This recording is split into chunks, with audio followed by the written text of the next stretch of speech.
Dober dan, en lep kolesarski pozdrav.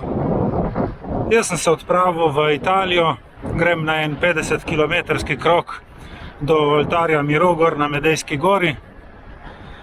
Po poti vam bom pa povedal nekaj o tem, kako se spopadati in premagati podopustniško lenobo.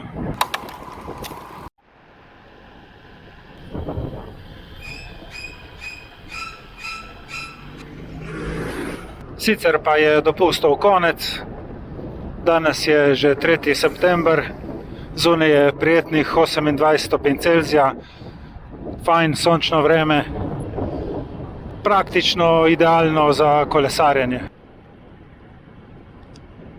Tako za en tak petek popoldan so še kar precej prazne ceste, čeprav smo prej videli, da prav prazno pa vseeno ni. Moj današnji načrt, ki je v bistvu tudi povezan s temo, je tak, da se zapeljem 25 km do naselja Medeja, tam sledi potem kratek vzponček do spomenika miru, potem pa se po vzporedni cesti vrnem nazaj.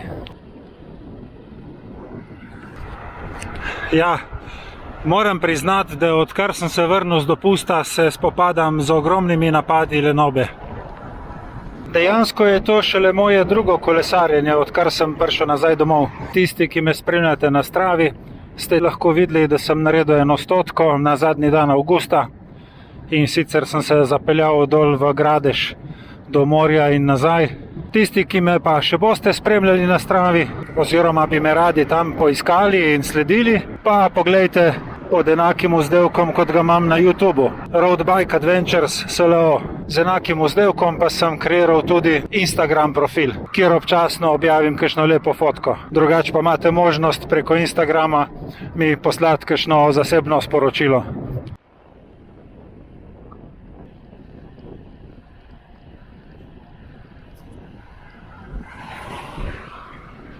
V bistvu bi rad povedal drugače. Tisto 100 sem napravil 2 dni po povratku z Malte, ker sem nekako upal, da bom držal bika za roge in da do teh napadov lenobe sploh ne bo prišlo. 100 je bila lepa, ravna, hitra, ampak vseeno sem se v naslednjih dneh srečal z velikimi težavami, kako iti spet na kolesarjenje. Sej velika večina mojih gledalcev na YouTubu teh nasvetov sploh ne rabi. Vas spremljam na Stravi, vidim, kako ste aktivni in pridni vsak dan. Se mi kar zarosijo oči in vam ploskam. Tako da bom v bistvu bolj povedal par fint, kako hočem jaz sam sebe prepričati, da bi nekako to lenobo spravil proč in spet začel kolesariti z malo več energije. Zato, ker jaz lahko zelo hitro najdem izgovor, zakaj pa danes ne bi šel. En dan je bilo malo bolj oblačno, en dan sva šla z očetom na pivo, en dan je bila odločilna etapa na Vuelti, dnevi so tekli, v mojem septembrskem športnem koledarju je pa zevala ena velika praznina. No, danes sem si pa potem rekel, da se moram spraviti v red in narediti en krog. Poleg tega sem vedel, da moram tudi posneti en video za naprej. Tako da vam lahko na kratko opišem, na kakšen način sem zbral to današnjo progo. Prva stvar je bila ta, da sem si zbral eno progo popolnoma na easy. Ne predolgo, 50 km čiste ravnine. Ok, gor do spomenika je sicer en mini vzponček, ampak to je lih toliko, da me jutri potem ne bo sram, ko bo kdo vprašal, kje sem bil. Dobro, tukaj imam zdaj vzponček do spomenika miru. Na začetku je malo bolj strm, tako da dam kar v prvo prestavo, ampak potem po dobrih 100 metrih se pa precej zravna in lahko voziš naprej v 3., 4., 5. brzini. Gor po grebenu potem tako voziš približno 2 km.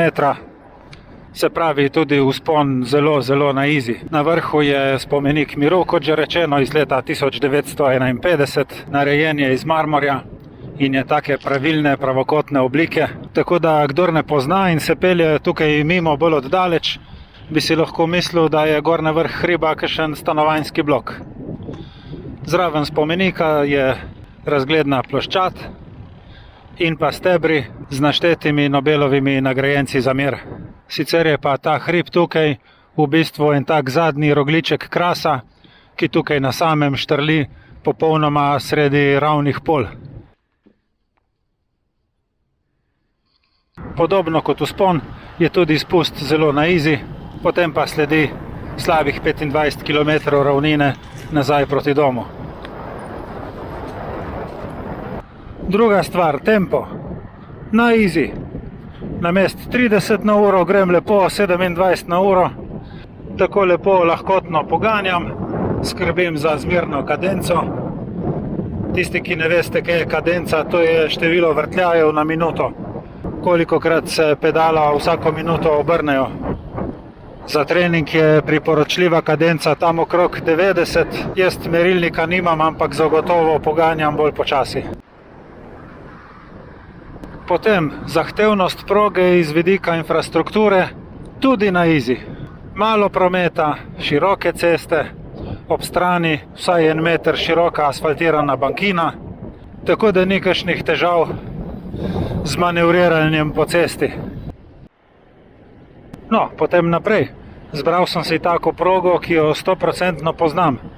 Na njej sem bil že tolikrat, da ne rabim nič razmišljati, kje bo treba zaviti, kam se gre v krožišču in tako naprej. Tako lahko dam možgane popolnoma na off in se lepo odpeljem svojih 50 km brez kakšnega miselnega napora. Kot zadnji pogoj sem imel pa tudi to, da grem na eno tako lepo lokacijo, da bo imel izlet neko dodano vrednost. Ta Arapacis mi je zelo všeč spomenik, tako da sem poleg enega tazga easy treninga imel tudi lepo doživetje. No, sej nekako skupni imenovalec vseh 5 nasvetov je bil v bistvu ta, da greste rajši eno kolesarjenje na easy, ker obstaja potem velika verjetnost, da boste v naslednjih dneh komaj čakali, kdaj spet greste. V boju proti lenobi precej pomaga tudi rutina. Če greste recimo vsak teden kolesariti v torek, četrtek in soboto, držite ta tempo in vas nobena stvar ne more vreči s tira. Srečen tisti, ki si to lahko privošči. Kakšni ne morejo zaradi službe, včasih ponagaja vreme, tako da se na to rutino ne moramo zmeri zanašati. Za vse tiste, ki ste zdržali video gledati do tukaj, lahko dam še en bonus na svet. Jutri je sobota in da ne bo kakšnih izgovorov ali pa pomislekov, sem si za kolesarjenje povabil družbo. In ko imaš enkrat zmenjeno lokacijo in čas, praktično nimaš variante, da ne bi šel.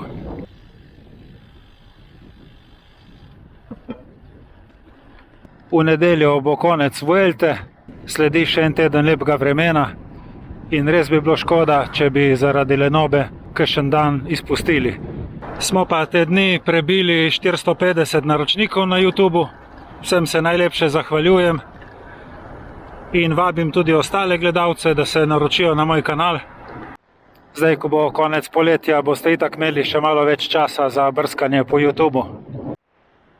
Jaz se počasi približujem Novi Gorici.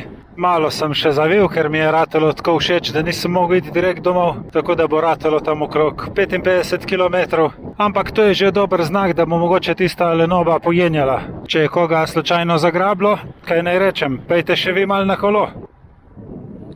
Link od Strave bom dal od spodaj v opis tega videa. Sicer pa je to, do naslednjega video posnetka. Hvala za pozornost in se vidimo prihodnjič.